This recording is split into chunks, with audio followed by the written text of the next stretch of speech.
Today, we explore an exciting theme: how to be Flawesome, a conversation on authenticity, happiness, and success in one place. The Power of Your Voice with Mike Murphy. Hey guys, welcome everybody to the Power of Your Voice podcast. And I'm your host, Mike Murphy. Thank you for being here. We're very grateful for the audience and the way the show is growing. So thank you very much from the bottom of my heart. And today we have a very special guest. I'm very grateful that she's here. I'm super excited that she's here. I'll tell you a little bit about her before I introduce her. She's an international speaker, entrepreneur, artist, philanthropist, and a mother of 2 children. She started her career in a government office in her native country of Estonia, and by her mid-20s achieved a level of success mostly known to male politicians at the end of their careers. It was shortly after that Kristina and her husband Vishen founded Mindvalley. From a small meditation business operating out of the couple's apartment in New York City, the company quickly grew into a global educational organization offering top training for peak human performance to hundreds of thousands of students all around the world. Please join me in welcoming Kristina Mand-Lakhiani to the show.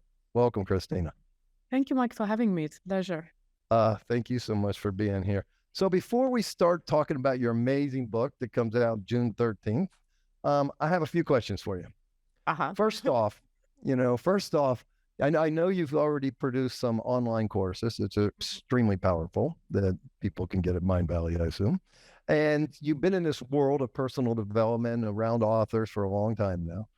But you just written your first book. What was that like?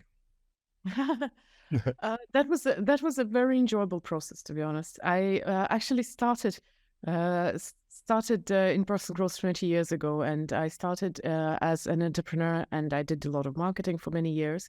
I crossed over into speaking and becoming an author about 10 years into this career. So somehow it was always by default that I will write a book. You know how it is, like you're born to say parents who both have master's degree and you don't even question that you will get it. It's kind of, it's given. Yeah. But I also have this obstinate thing that I don't do things just because I have to do things. So I guess I was waiting for my message to mature, because the message takes time sometimes with some people. And then the COVID happened and I had a lot of time on my hands. And that just was the perfect time to get my message down on paper. Perfect. Awesome. So before we get to the book, I'm curious. You're a mother of 2 young children. And as a mother looking in the world, what concerns do you have for your children going forward in the future? So it's interesting. It's a mix of both concerns and hope. On one side, I know that we've messed up the world quite badly for the kids, and I have been concerned about environment, obviously, for a really long time. I've lived in Malaysia for 16 years, and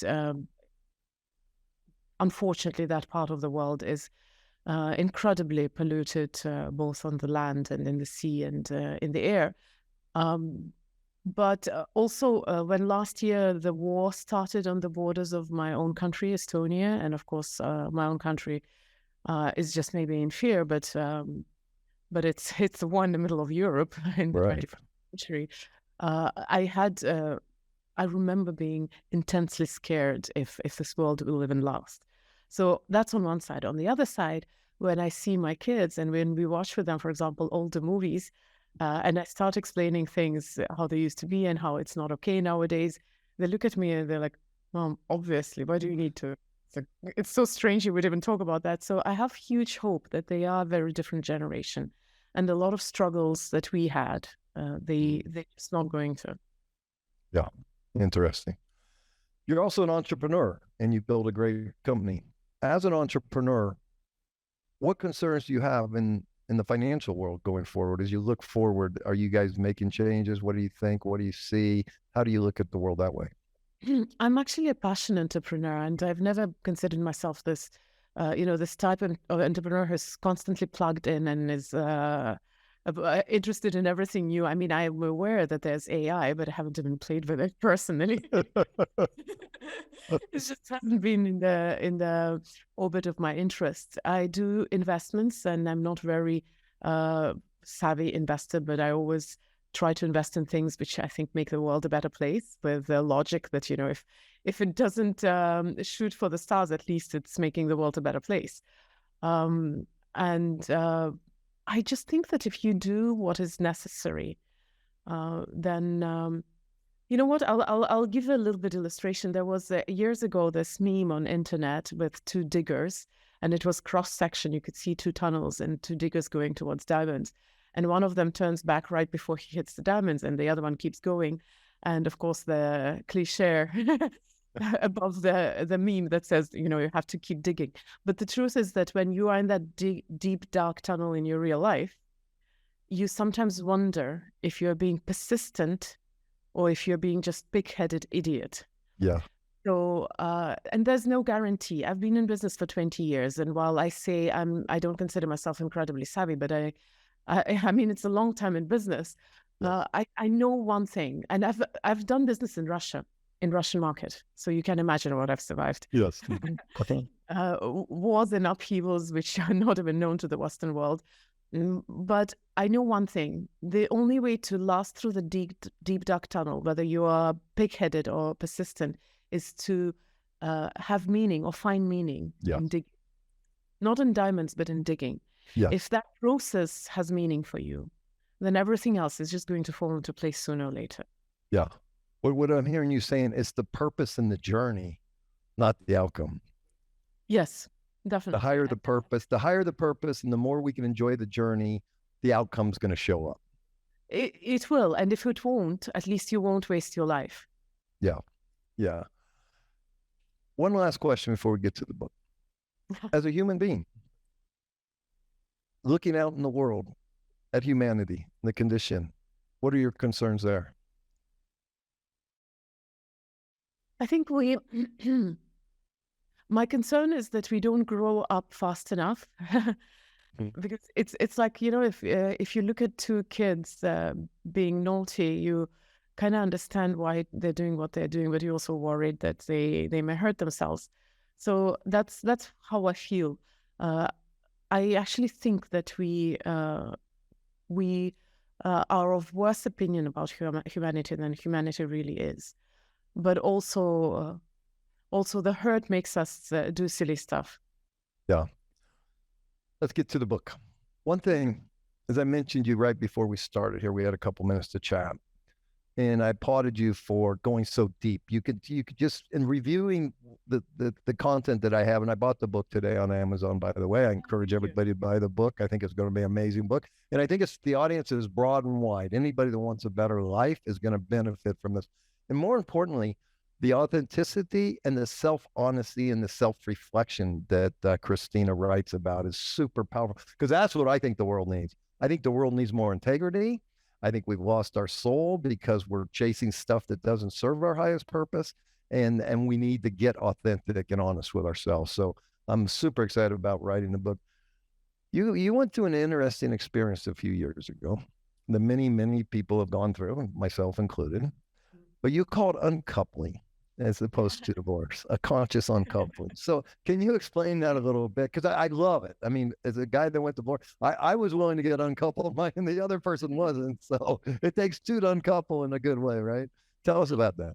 Well, I can't take the credit for the term, of course, because it's our good friend and author, also best-selling author, Catherine Woodward Thomas, who coined the word conscious uncoupling. She has a book about that.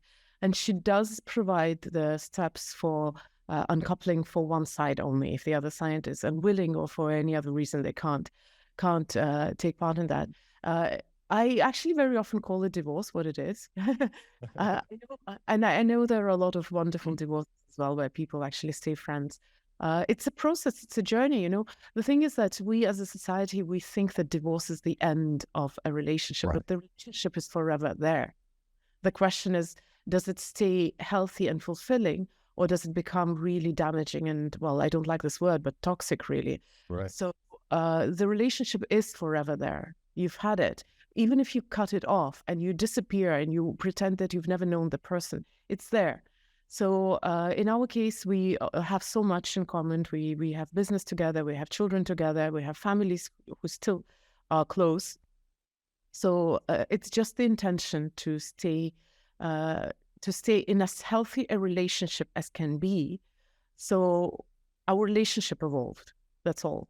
Yeah. We don't have the husband and wife and lover part of our relationship, but we are still friends. We are still partners. We are still parents, and in some aspects, we are better now. So it's an interesting process. It's as uneasy as nasty divorce. I believe. I think actually, whatever you do, the effort put into your activities is pretty much the same. Yeah. So you might as well choose your intention. Yeah, exactly. And things are going good now. So it's a couple of years down the road, you guys are still. It's a relationship. It has its ups and downs, and of course, I can't say that it's rosy, but that's probably not the aspiration. Of course, sometimes we get emotional, sometimes we still quarrel, but it's like any other relationship. With your children, you also sometimes have worries and concerns. What matters is your respect and love and support. And sometimes I get very angry and want to slam the door and say, I never knew you. but ultimately, it's the intention that matters. Very well said. So in part 1 of the book, The Path Back to You, and this was part of your process. First of all, you've had an amazing life. You're still a very young woman, and you've accomplished a lot. At age 40, you go, wait a minute, something's wrong here, and you kind of started to look inward and say, well, wait a minute, what about me? What about my life? And then you talk about, that's where you really talk about authenticity and are you lost? And then you have a section of the book called Living with Perfectionism, which really stood out for me as a perfectionist kind of person, aka, and I may pronounce this wrong, the Harmonium syndrome. Hermione. And tell me what that is. So it turns out that I like to come out with words. I didn't know that. I know I'm now starting to understand that I like to come up with terms. So Hermione syndrome is the name came from Harry Potter. I guess I came up with that when we were reading Harry Potter with my children as a story. But Hermione is this character in Harry Potter who is a very good girl who studies really well while she's half witch. and she's just trying very hard to do the right things. So it's just a word that I'm using, but in essence, it's being perfectionist. I guess why I decided to pick my own term is because a perfectionist has that, that connotation that people attach to it. So I wanted a fresh word. And later in the book, I do talk about the buzzwords and the meanings that we give to words which sound familiar. So I wanted to give it a slightly fresh feel, especially that perfectionism is very often attributed to women. For men, their version of that struggle is very often more related to their success and their perception or the appearance of strength and having it all together, which is also perfection in essence. So that was the reason why I used Hermione syndrome as a word. But yeah, I'm using it like a diagnosis, living with that diagnosis. I don't think perfectionism is researched as a condition. I think we're just very comfortable with it. Yeah. Well, we'll see if your new word goes viral. So in part 2 of the book, Finding Your Own Truth, which I find for most people is difficult. Self-honesty, I think, for most people is difficult. What do you think about that? Absolutely agree. And in fact, I have a chapter, the whole part in my book, which for me was a hard part to write. I actually rewrote it so many times because I didn't dare to go into that conversation.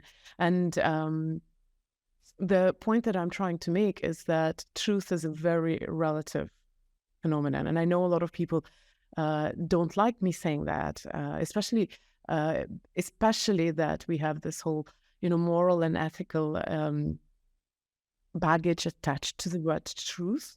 That's why I insist that I talk about your relationship with yourself. So truth turned towards yourself, because then the moral and ethical side kind of become less prominent, and it's easier to break through the delusion.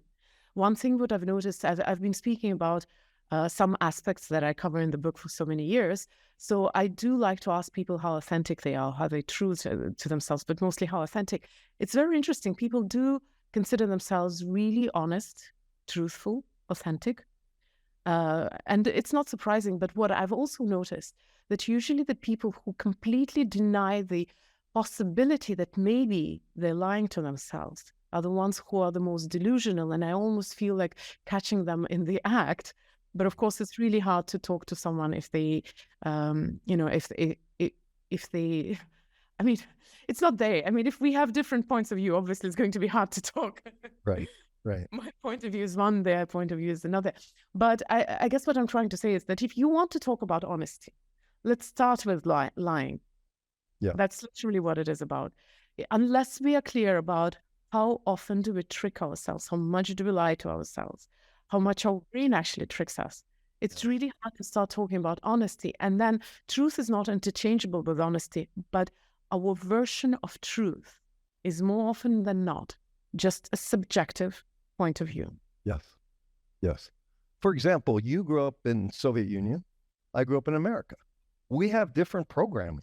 If you've been born in America and I've been in Estonia, I'd have different programming, right? So a lot of it is where we're born, and the programming, the parents, the siblings, the culture, right, determines our truth.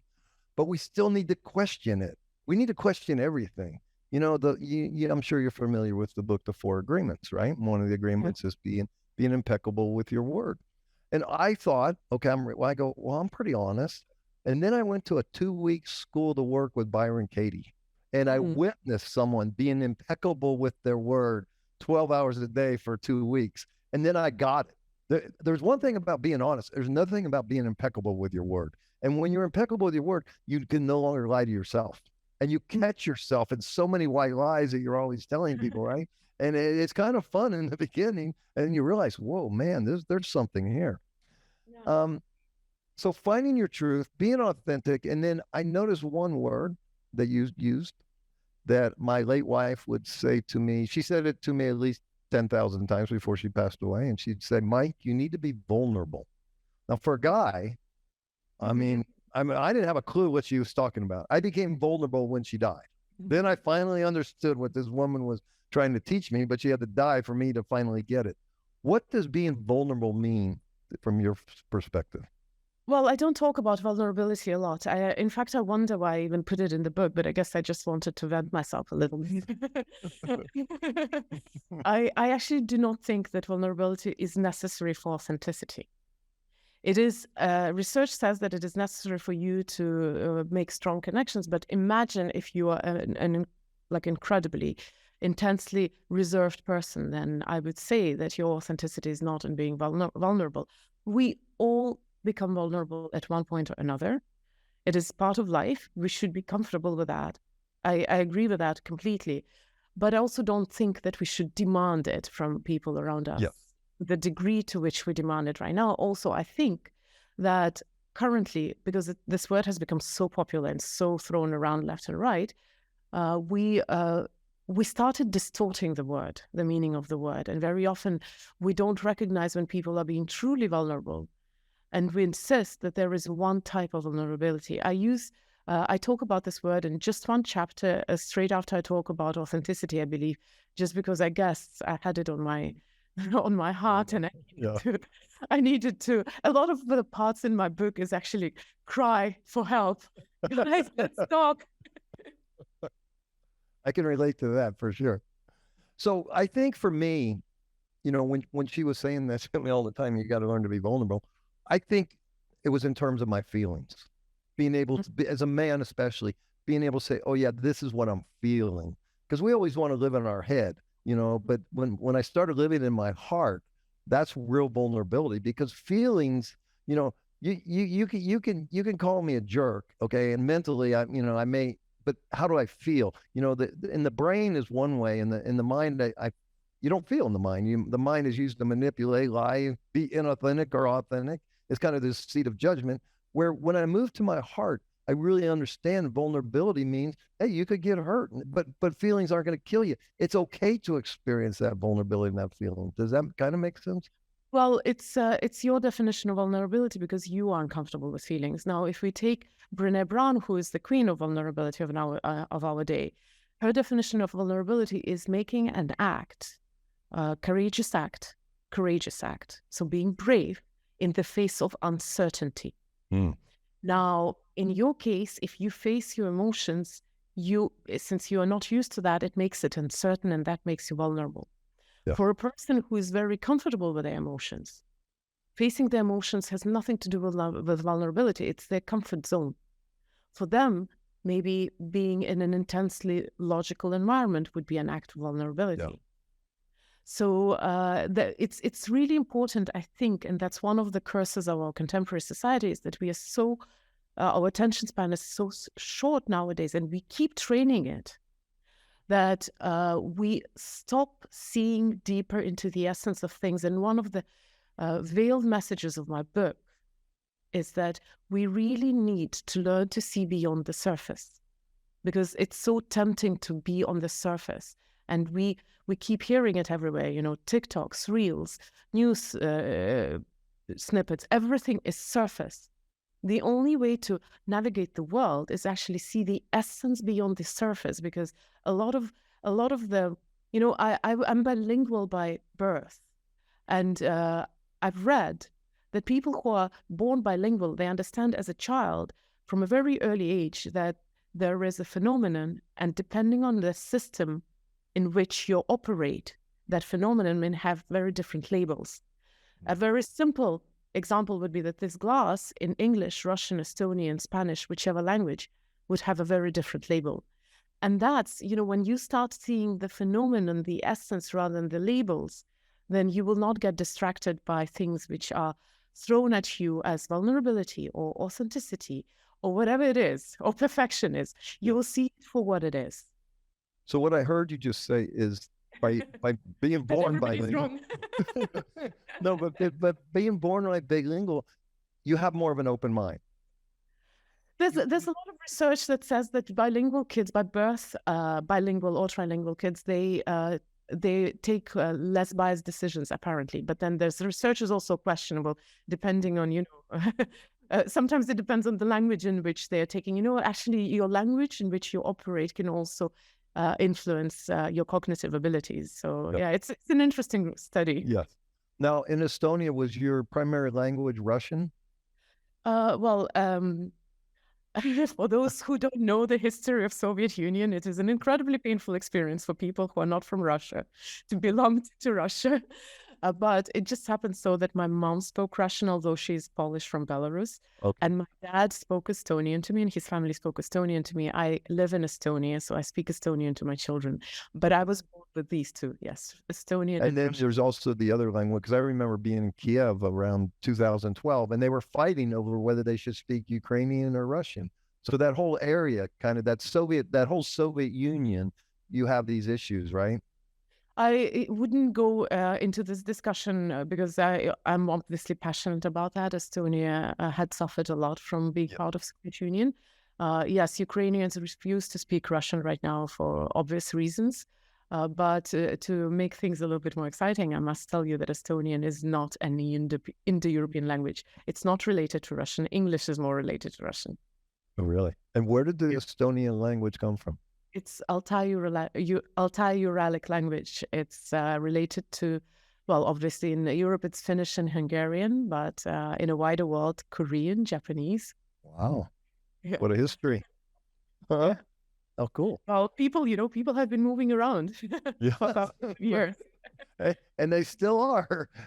And living in America now, we have a lot of new visitors every day. So the world has gone a little different.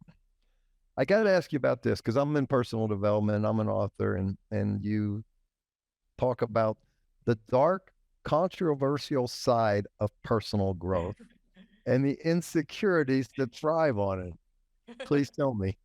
Yeah, it's I guess it's the marketers who picked on this, and they really love that side of it. The thing is that I've been in personal growth for such a long time that occasionally I take a stab at it. Because I feel partially the ownership and the responsibility, having been, how it's okay to to share inappropriate jokes if you're part of the group, for example. Right, I, right. I know we all know that concept, right? So I think I'm allowed to make jokes about personal growth and transformation. Haven't been in the industry for a long time.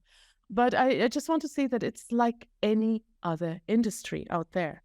Every industry has its ups and downs, has its dark and light side, has its, investment can be good, it can be cruel. Nuclear power can be a force for good, it can devastate. So personal growth is just an industry like any other, like school. So we have our traps, and we have our exaggerations and our unscrupulous teachers and students who are lost forever. And once in a while, I take a stab at it throughout the book, but I don't have one coherent theory about how this industry is wrong. But it's interesting that you even bring it up, because you like religion, internet, anything. There's good and bad to everything. And so in personal development, hey, listen, if it wasn't for people writing personal development books, and I'm going back to the Wayne Dyer, Deepak, I mean, I don't know if I'd be where I am today. Those books, were sometimes a lifesaver. Someone threw me, I'm drowning in the ocean, they throw me this book. Oh man, now I can keep going, So that's why I wanted to become an author, because these books served me so much, just like I know your book is going to serve people that they're going to find answers in, right? Because you've had a wealth of experience, and to share it is powerful. I do hope so, yes. And I agree. It's, so basically what I want to say is that I don't have a coherent theory about that, but I am also very aware when we're going too much. And while there are books that have saved lives, but there are also people who cross over to our industry and they give advice, which is dangerous, in fact. Yes. So it's important to be aware not to romanticize or idealize anything. Just because somebody has impeccable self-care rituals doesn't make that person a good teacher yet. Yes. So it's super valuable if you can, again, see beyond the surface into the essence of things. Yeah. Let's talk about meditation. Mindvalley has been a huge success. And I know you guys started in your little apartment in New York City, 2002. And was it primarily maybe a publishing company in the beginning, but meditation always played a big part in it. Is that correct? I'll tell you the background story. So it started in 2003, and Vishen, who is the famous face of Mindvalley, at least in the English market, he had a day job at that time, and he was teaching meditation classes on the side on weekends. And that was Silva meditation, because Silva method, it's one of the oldest schools in our industry, and some people know it. Those who don't, I really think it's one of the coolest methods out there. So he was very passionate about Silva method, and he was teaching it on the side more as a passion project, as he wanted to make this world a better place. It worked for him. He wanted to help other people. And to attract people to his classes, we started a website. And then we started buying Google ads, and then we figured out that we know how to market authors. So in the beginning, we were probably more like a marketing agency than a publishing house. And now, of course, over 20 years, it's evolved so much. Now we are an educational institution which creates curriculum and looks for the teachers and tries to fill the gaps. And how about in your life, then or currently? Does meditation play a role? I do meditate, but more in a modern kind of way. I can do traditional meditation too. I'm actually really good at reading meditations. Just today, I recorded 8 meditations. Oh, you did? Okay. Well, it's also a little bit of an accidental backstory, because when Vishen was doing his meditation trainings, he had to speak so much that he at some point let me read the meditations, and I enjoyed it, and that's how I got it. Yeah.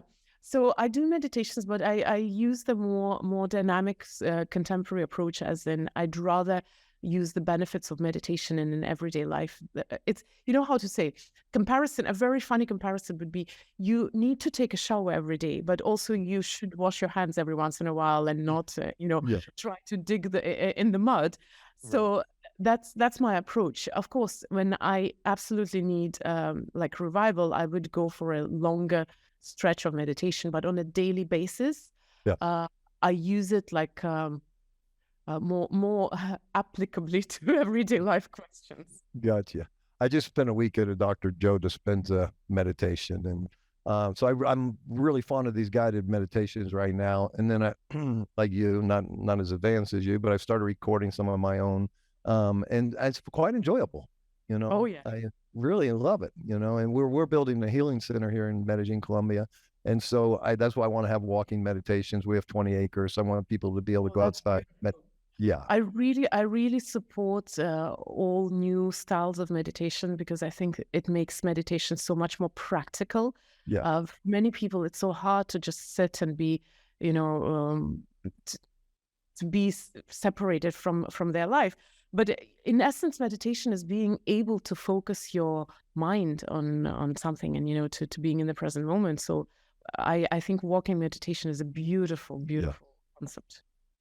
And also, I've been using it to get out of my body and going into that field of infinite possibilities and trying to bring better health and better relationships back into my current reality. And that's kind of fun too. I believe in different little practices, and I say little because I think a lot of those things actually are quite simple. Sometimes because we don't understand how they work, we create a huge snowball around them. So I believe in a lot of those, and yeah, I think healing is a wonderful skill to develop. Amen. I got to ask you about this quote. It is on the top of Mount Olympus when you are left alone with the ultimate truth and your demons for company. Yeah. Have you been there? Probably to a lesser degree, yes. I actually have to thank one of our authors, Marissa Peer, for this idea, although she says it in a slightly different way. So the context to that is that very often we go for success because we try to feel worthy, or we try to prove something to ourselves foremost. But sometimes, I have to prove that I'm something to the world. And the idea that I learned from Marissa was, Marissa Peer is one of Mindvalley's teachers, and she's a therapist, and she's worked with some of the most accomplished people in the world. And she once said that, it's so interesting when people are super accomplished, they're on top of the success of when they've reached that audacious goal. Very often there they realize that it's not making them worthy. Yep. So the ultimate truth is your worthiness doesn't come from your accomplishments. Your feeling of worthiness, or that you deserve to be loved and respected, it doesn't come from what you have accomplished. And on top of Mount Olympus, which is the pinnacle of success, you realize that you still feel unworthy, despite your accomplishments. Yeah. But in addition to that, you don't have your audacious goal to motivate you anymore. Yeah. And that audacious goal wasn't as fulfilling as you thought it would be. So there's an emptiness along with that, right? Sometimes it's even scary. Now what? Well, now what? That you still hope. And hope is such an interesting phenomenon. It's talk to me about hope. I want talk to me about hope. Hope is a good thing or a bad thing? I don't talk about it in the book, but I personally have a love-hate relationship with hope. But I think, I would also have to give a wider context. I don't believe in absolutes generally. Yeah. And I think that almost any trait that you take, if you take it to the extreme, it can become dangerous. If you take, let's say, love to the extreme, it can become obsessive or a heavy burden on the person that you love. So the same with hope. It's definitely a good thing because it keeps you moving, but sometimes it also keeps you stuck. Mm-hmm. And my book ends, and I'm sorry to give a spoiler because I usually don't like giving spoilers, but it ends in a very unsettling idea that there are no recipes in life. What do you mean? Although it wouldn't be, when you reach there, it will be liberating rather than unsettling. But at this moment, you might feel it's, what? I'll read 280 pages only to hear that you don't have a recipe for me. But in those 280 pages, there's many, many ingredients to create your own recipe for what you want, right? It actually is going to prime you to hearing that phrase that there are no recipes in life. Yeah. Where you will be, thank you. Can I now go and do my thing? Yes, exactly right. All right, I love this one. Solving a deeply painful problem is like peeling off layers of an onion. You'll get to the teary part, but first you'll have to take off those old, dry outer layers. Explain that. And when I read that, I thought about the 40-year-old you going through this transition, and I read this quote. Is there a correlation there? I have to tell you that I don't remember in which context it happened. There you go. But I would assume that I must have been trying to cook before I wrote that. I'm notoriously bad at peeling onions. You cry my house out. But I think generally it's also a little stab at our industry. We very often require tears for any kind of healing or transformation. But in reality, there are a lot of dry layers to remove, which actually it's just work. It's sometimes sometimes it does require you to be in your head.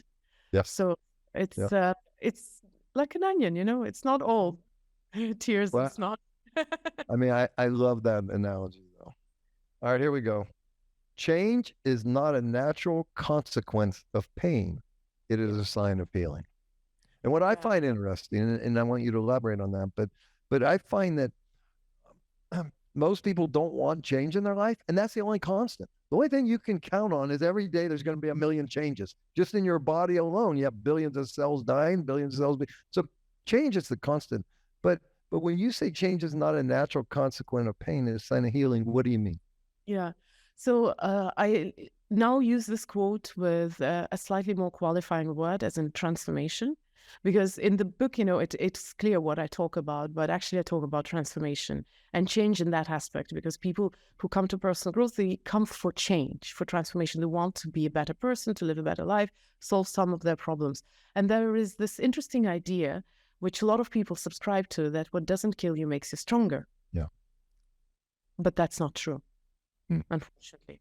What doesn't kill you can wound you, can scar you, can make you less of you, can make you more guarded, more reclusive.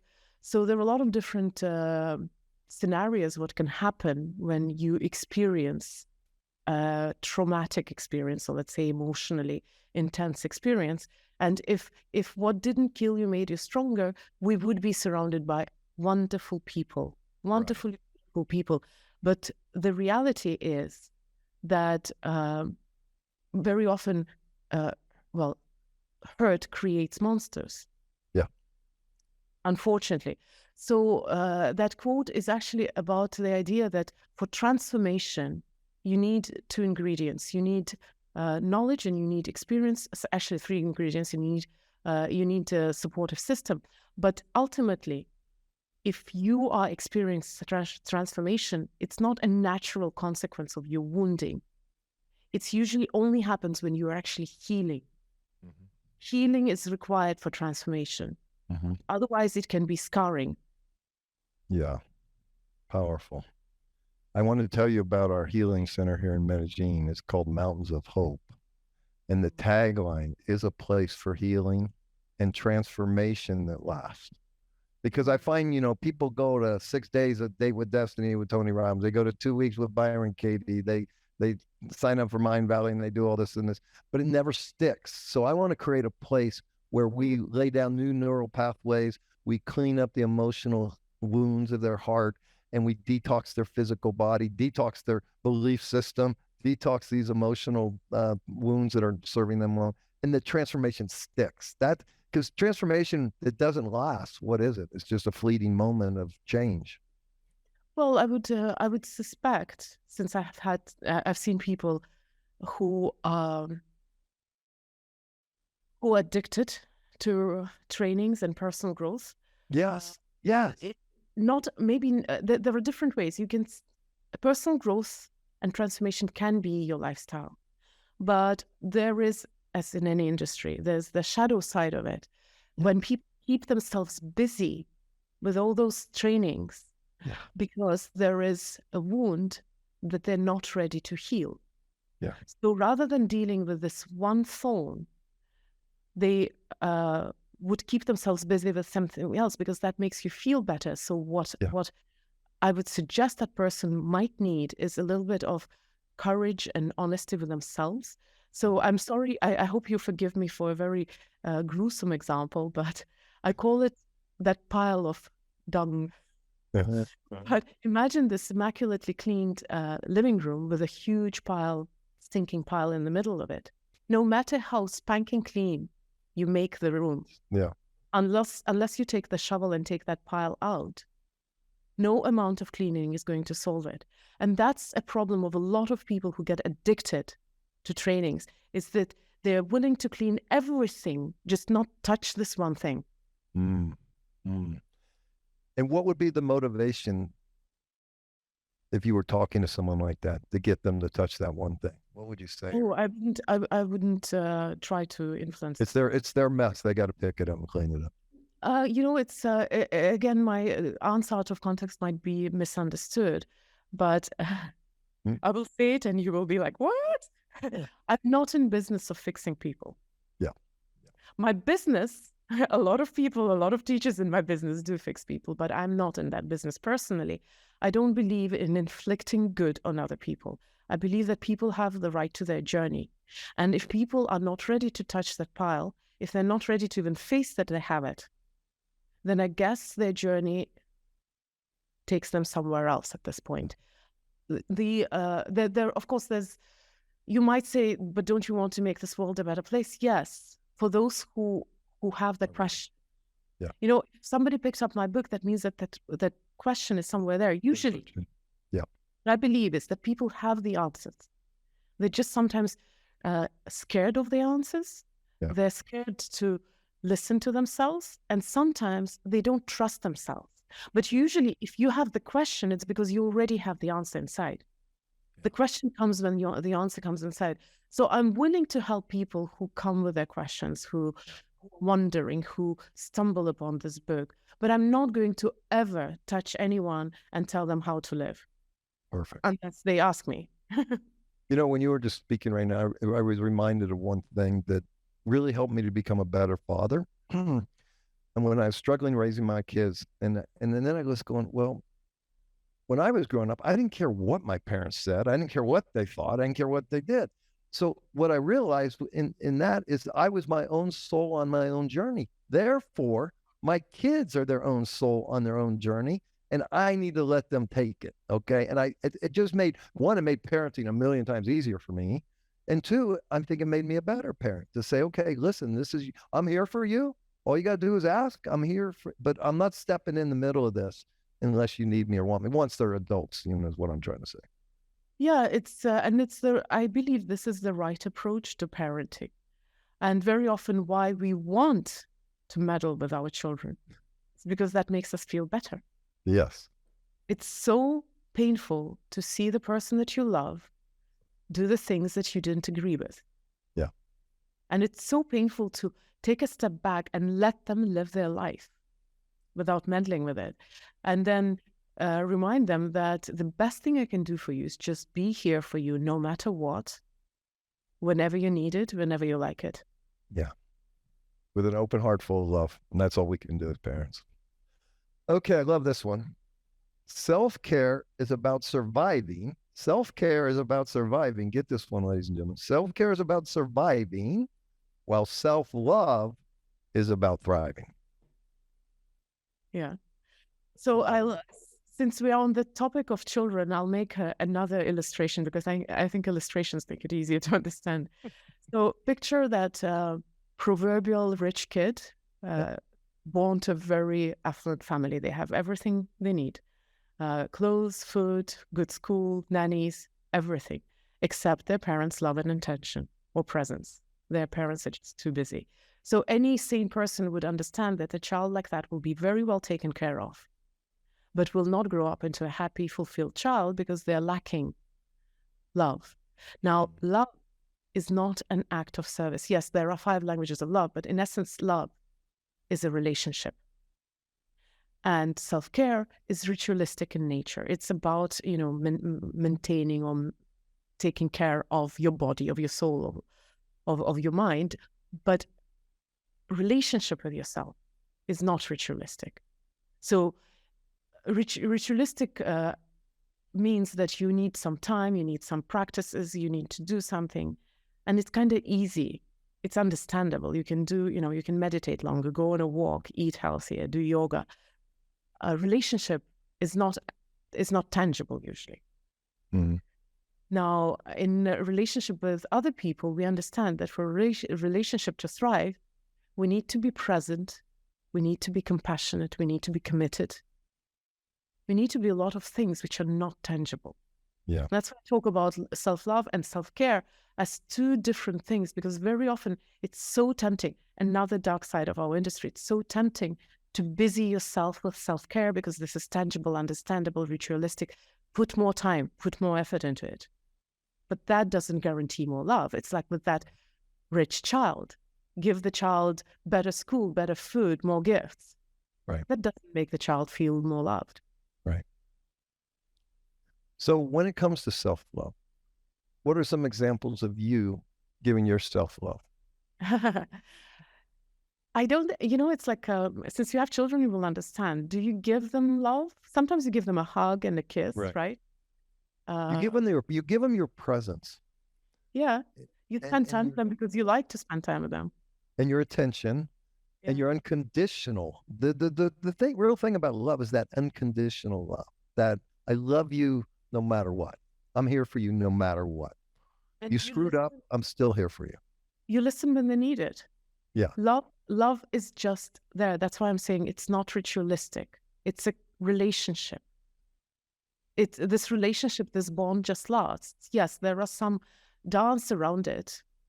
So sometimes I need to sit down with myself and listen to my feelings and write something down, the moments of introspection, asking myself questions. These are the rituals about self-love, but they don't create self-love.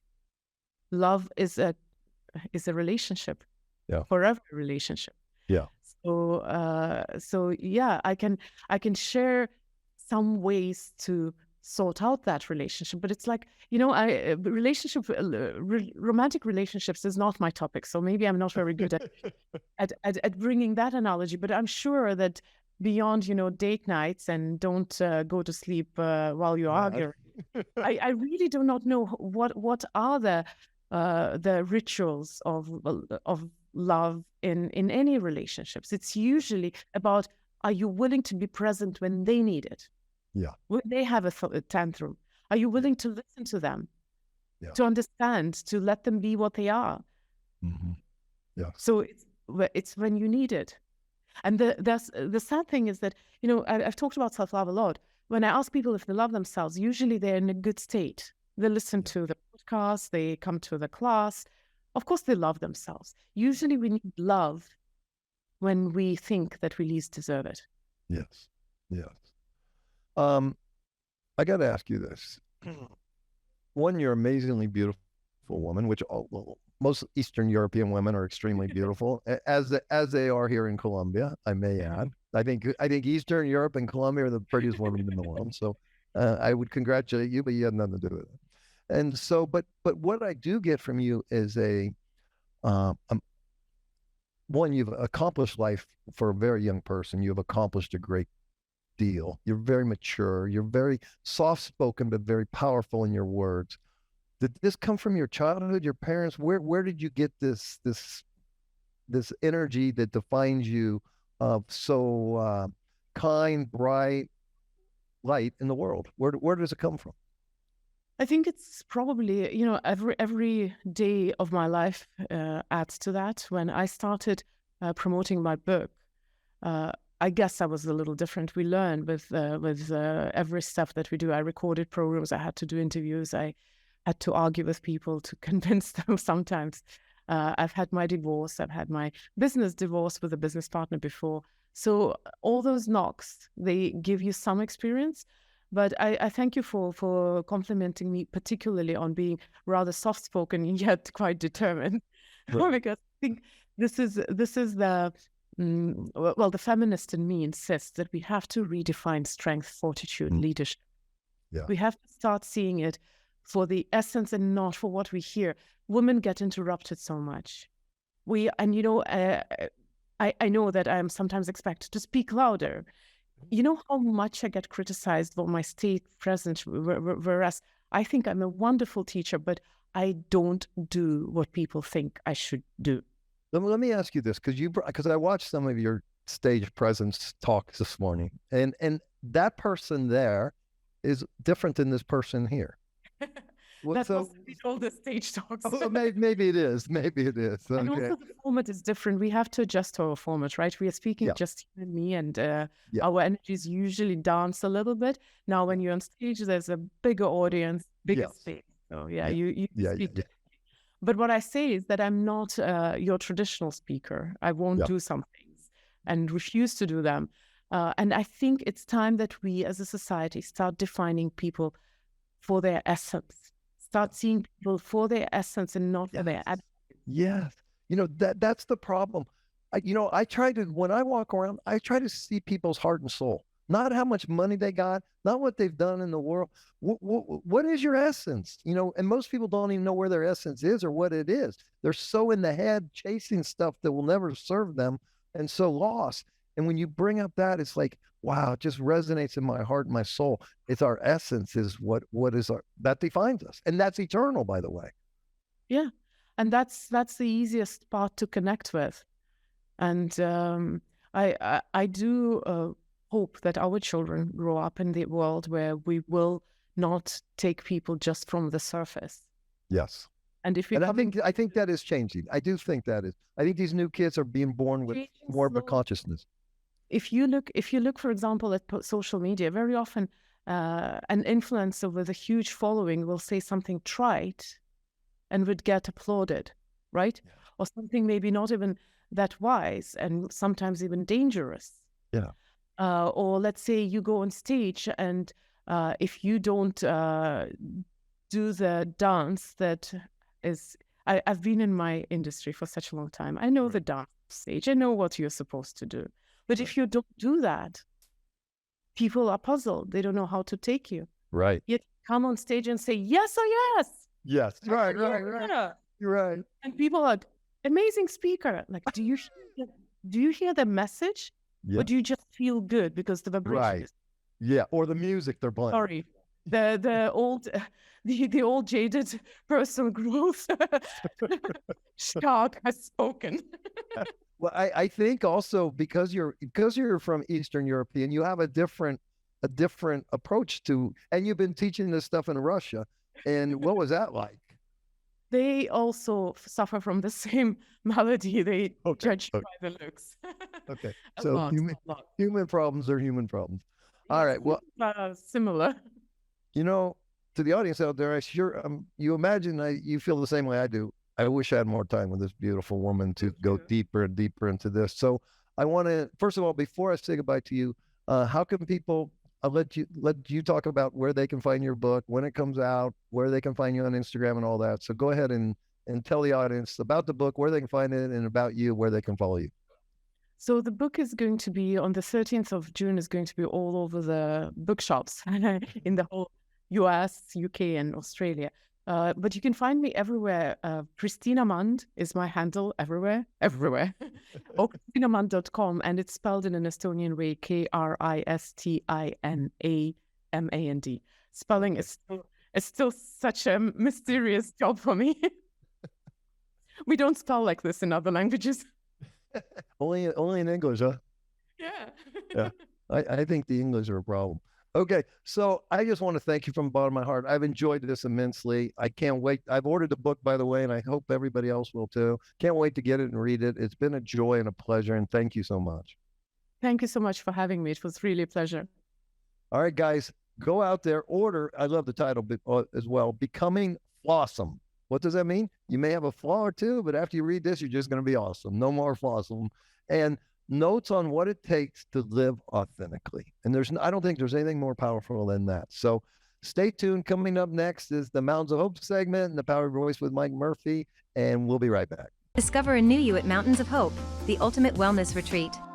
Detox your body with doctor-approved juice fasting and IV nutrition, using fresh fruits and veggies from Colombia's rich soil. You will be tested throughout the process according to your and your body's needs for a personalized experience. Relax your mind with yoga, meditation, while learning to heal yourself by following a 9-week doctor-supervised protocol. Heal your soul with emotional support from our caring staff who will follow up with you for a year after your retreat. Mountains of Hope, where transformation lasts. Imagine if you could tune into the frequency of creation, the vibration that connects you to the source of all abundance. That's what the Creation Frequency course and book will show you how to do. You will learn from Mike Murphy, who used this technique to go from a miserable and hopeless situation to a successful and happy one. You will also benefit from a 7-week program, a private community, and new tools. The Creation Frequency is not just a course or a book, it's a way of life. Join now and see for yourself. Hey, welcome back, everybody. I hope you enjoyed that interview with Kristina as much as I did. You know, I just love talking to her. She's very brilliant, deep, but childlike. And I just loved it. And I loved it when you just see her explode in a smile, and it lit my heart up. So anyways, before we close the show, here's what I want to talk about the rest of the show why is it called The Power of Your Voice? Because sound is so powerful. You know, the voice is one of the energy centers, the 5th chakra. And when we get really strong and are comfortable in our own skin, then we can use the power of our voice to manifest and to create what we truly desire. You know, the Bible says that God spoke this physical world into existence. He said, "Let there be light," and there was light, and it was good. And that's the power of sound. We use a lot of sound healing at Mountains of Hope, balance the chakras. And all my musician friends will tell me that, I forget when, probably late 50s, early 60s. So they used to tune everything to 432 hertz. 432 hertz is very healing, very harmonious, just beautiful, and healing as well. And they changed it to 440 hertz, I think before the Beatles and the Rolling Stones and all that stuff took place. And 440 is more chaotic, more out of balance. And that doesn't mean they don't still make beautiful music, but you know, we're made of 50 trillion cells, or some people say 100. And they're all vibrating. Everything in this world is vibrating. It's all energy vibrating in a certain frequency. And so it's all subconscious. There's so much happening underneath the conscious mind. And so we might not even know it, okay? But perhaps that 440 puts us into fight or flight and creates chaos in the world, chaos with our cells, chaos with our electrons, chaos with our body, and therefore chaos with our mind, chaos with our thoughts. So I think the power of sound is so healing. And especially if we can go out into nature and leave these electronics behind for a little while and get out there. And, you know, where I live right here, sometimes I'm stressed out and I need a break, and I'll just go downstairs. We have a beautiful little park with this creek that's always running. This loud music is always there, music of water, stream. And it's just so relaxing and so beautiful. And we got to be careful of the sound we listen to and the sound that we let into our mind. And then be able to use that sound to get our body to resonate into parasympathetic state where we're relaxed and we're calm, but we're focused and alert. That's the best state that's really for good health and to manifest what we truly desire. And so that's why I teach in the Creation Frequency to write your intention, a powerful intention as if it already exists, and then record it in your own voice. And then pierce that conscious mind, get into the subconscious mind, which is picking up millions of bits of information every second, and will steer you in the right direction of your desires, Once you tell the universe what you want, once you tell the cells in your body what you want, once you tell your subconscious mind what you want, with the power of sound, everything starts to happen. Synchronicities start to happen. Serendipities start to happen. And that's what I want for every one of us, is to be able to see it first, feel it second, and then create it.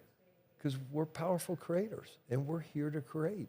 And once you figure all this out, life's still going to throw you curveballs. You're still going to have difficult times. And random things are going to happen to your loved ones, because you can only control you. You know, I'm in charge of myself, but if one of my kids or someone close to me does something crazy, I mean, it's going to affect me, because I'm going to be called to the rescue, right? And so, but if I'm calm, I'm present, I'm in the present moment, then I can go and serve and do it consciously and with an open heart and help them through whatever they're going through. And a lot of people are going through a lot of stuff right now. So I hope you take this message to heart, because you're a powerful creator, you're here to create, and I know you can do it. Until next time, go out there, live your life with passion, and manifest the life of your dreams. Thank you for listening to The Power of Your Voice with Mike Murphy. This podcast is brought to you by Mike Murphy Unfiltered, The Creation Frequency, Mountains of Hope, and the Love from Margot Foundation. These sponsors are dedicated to helping you unleash your full potential and live a life of joy and abundance. If you enjoyed this episode, please visit our website at mikemurphyunfiltered.com and subscribe to our podcast.